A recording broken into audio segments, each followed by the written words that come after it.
கர்த்தருடைய பரிசுத்த நாமத்திற்கு மகிமுண்டாகட்டும். ஆண்டவராகிய இயேசு கிறிஸ்துவின் நாமத்தினாலே அன்பு கர்த்தருடைய பிள்ளைகளாகிய தங்கள் அனைவருக்கும் ஸ்வீட் ஊழியத்தின் சார்பாக வாழ்த்துக்களையும் ஸ்தோத்திரங்களையும் தெரிவித்துக் கொள்கின்றேன்.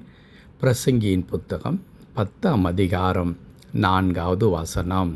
பிரசங்கி 10ஆம் அதிகாரம் வசனம் 4. அதிபதியின் கோபம் உன்மேல் எழும்பினால் உன் ஸ்தானத்தை விட்டு விலகாதே. இணங்குதல் பெரிய குற்றங்களையும் அமர்த்தி போடும். இணங்குதல் பெரிய குற்றங்களையும் அமர்த்தி போடும்.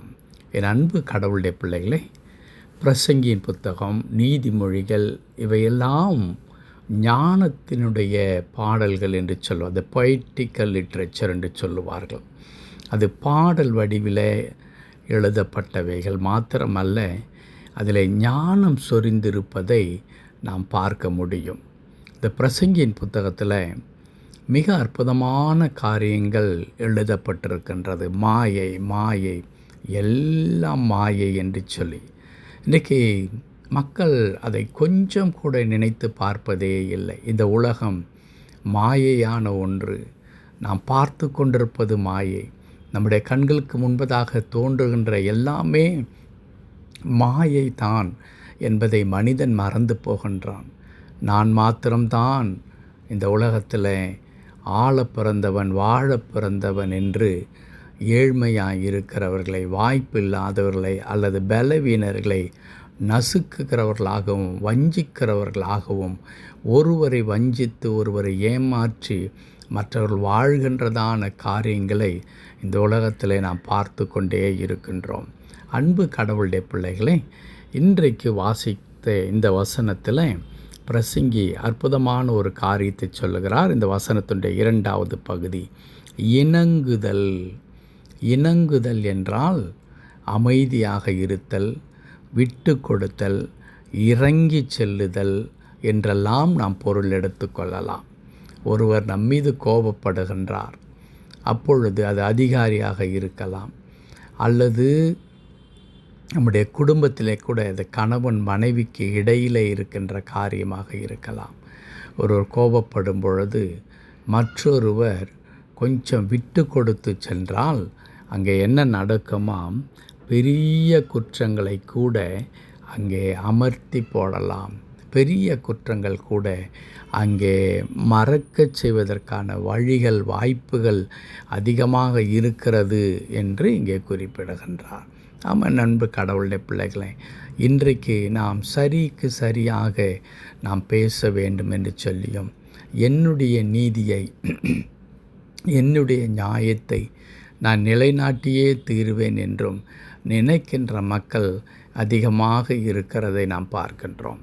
ஆனால் இங்கே கர்த்தருடைய வார்த்தை என்ன சொல்லுகிறது? இணங்குதல் பெரிய குற்றங்களை அமர்த்தி போடும் என்று சொல்லுகிறது.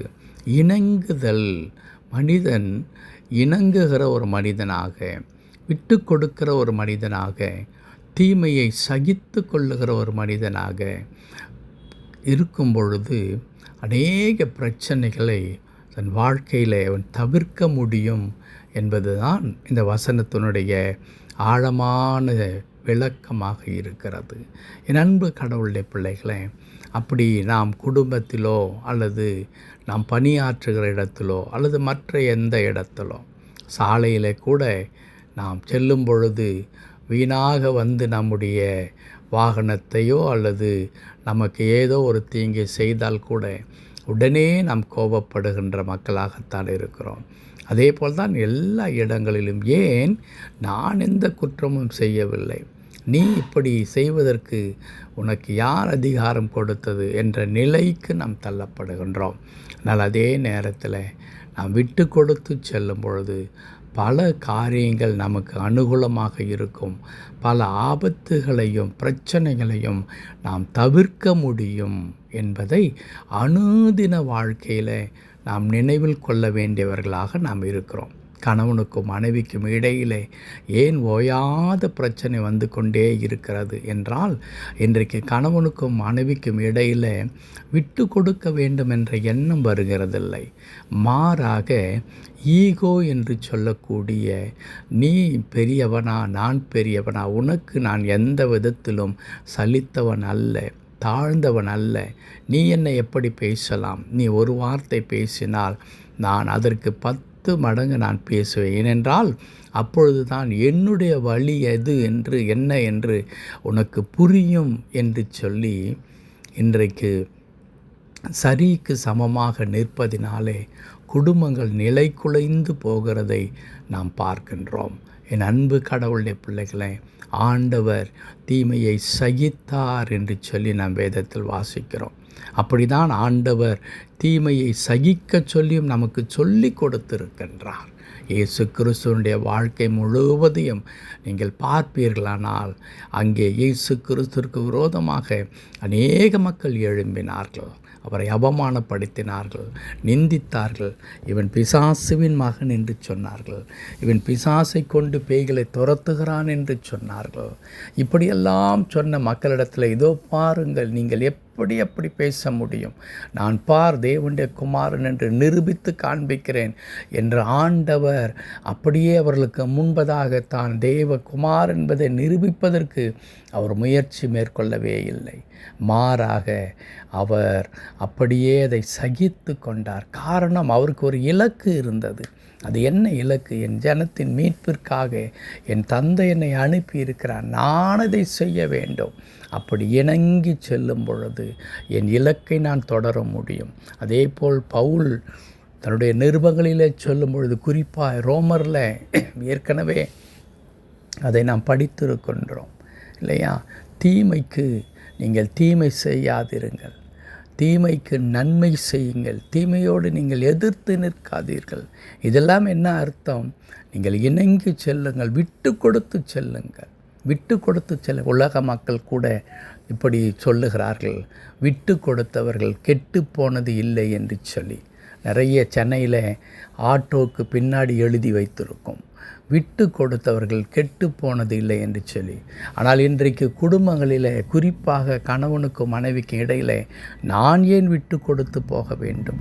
இன்னும் எவ்வளவு காலம் நான் இப்படி விட்டு கொடுத்து கொண்டே செல்வது? இப்படி நான் விட்டு கொடுக்க என்னை இன்னும் நீங்கள் ஏளனமாகத்தான் நடத்துகிறீர்கள் என்று சொல்லி நாம் அப்படியே எதிர்த்து நிற்கிறவர்களாக நாம் இருக்கின்றோம். அன்பு கடவுளுடைய பிள்ளைகளை, ஒருவேளை அப்படி அநியாயமாக அல்லது காரணமில்லாமல் நாம் பகைக்கப்பட்டாலோ அல்லது நம்மீது பழிகளை சுமத்தினால் கூட நாம் இணங்கி செல்லும் பொழுது பரலோகத்தின் ஆண்டவர் நம்முடைய நீதியை, நம் பக்கத்தில் இருக்கிறதான நியாயத்தை அவர் பார்க்கின்றார். அவர் என்ன செய்வார் தெரியுமா? நம்முடைய நீதியை அவர் பட்ட பகலை போல வெளிப்படுத்துவார். அப்பொழுது நமக்கு உண்மையாகவே மகிமை கனம் உண்டாகும். மொர்தெகாயின் வாழ்க்கையில் அதுதான் நடக்கின்றது. மொர்தெகா ராஜாவுக்கு நன்மை செய்கின்றார். ஆனால் ஆமானோ மொர்தெகாயை இல்லாமல் செய்துவிட வேண்டும் என்று நினைக்கின்றார். ராஜா ஒரு நாள் மொர்தெகாயுடைய நீதி நியாயத்தை அறிந்து கொள்ளுகின்றார். அப்பொழுது என்ன நடக்கிறது என்பதை வேதத்தை வாசிக்கிற நமக்கு நன்றாக தெரியும். ஆம், நீதி செய்கிறவர்கள் ஒருபோதும் வெட்கப்பட்டு போக மாட்டார்கள். விட்டு கொடுக்கிறவர்கள் ஒருபோதும் கெட்டு போக மாட்டார்கள். இணங்குதல் பெரிய குற்றங்களையும் அமர்த்தி போடும். அன்பு கடவுளுடைய பிள்ளைகளே, மேல் அதிகாரி உங்களை வேண்டுமென்றே காயப்படுத்தி அவமானப்படுத்தி கொண்டிருக்கிறார்களா? கணவனுக்கும் மனைவிக்கும் அல்லது குடும்பத்தில் இருக்கிற உறவுகளுக்கு இடையில் பிரச்சனைகள் இருந்து கொண்டே இருக்கிறதா? இன்னும் நீங்கள் வசிக்கின்ற பகுதியில் கிறிஸ்தவன் என்ற காரணத்தினாலே நீங்கள் திரும்ப திரும்ப திரும்ப காயப்படுத்தப்பட்டு கொண்டிருக்கிறீர்களா? விட்டு கொடுத்து பாருங்கள், இணங்கி செல்லுங்கள். அதற்காக அவனுக்கு நீங்கள் அடிமையாக கிடக்க வேண்டும் என்ற அவசியமில்லை. மாறாக, ஆண்டவரே, நீர் எனக்காக யுத்தம் செய்யும், நான் யுத்தத்தை கையில் எடுக்க மாட்டேன், எனக்காக நீர் வழக்காடும் என்று சொல்லிவிட்டு நாம் பொறுமையாய் காத்திருக்கும் பொழுது கர்த்தர் நமக்காக யுத்தம் செய்வார். ஜெபிக்கலாமா? கிருபை நிறைந்த நல்ல ஆண்டவரே, உம்மை நாங்கள் துதிக்கிறோம். ஆம், இணங்குதல் ஆண்டவரே அநேக குற்றங்களை ஆண்டவரே அது அமர்த்தி போடும். எங்கள் வாழ்க்கையில் அப்படி இணங்கி செல்லுகின்றதான மக்களாக ஆண்டவரே இந்த பலனை எங்களுக்கு தாரும். எந்த நிலையிலும் அந்த ஈகோ என்ற ஒன்று எங்களை தலை தூக்காதபடிக்கு கடவுளுடைய பிள்ளைகளாக எல்லா சூழ்நிலையிலும் எங்களை காத்துக்கொள்ள ஆண்டவர் எங்களுக்கு கிருபை தாரும். தொடர்ந்து எங்களை பொறுப்படுத்திக் கொள்ளும். மீட்பர் நாமத்தில் பிதாவே. ஆமென், ஆமென்.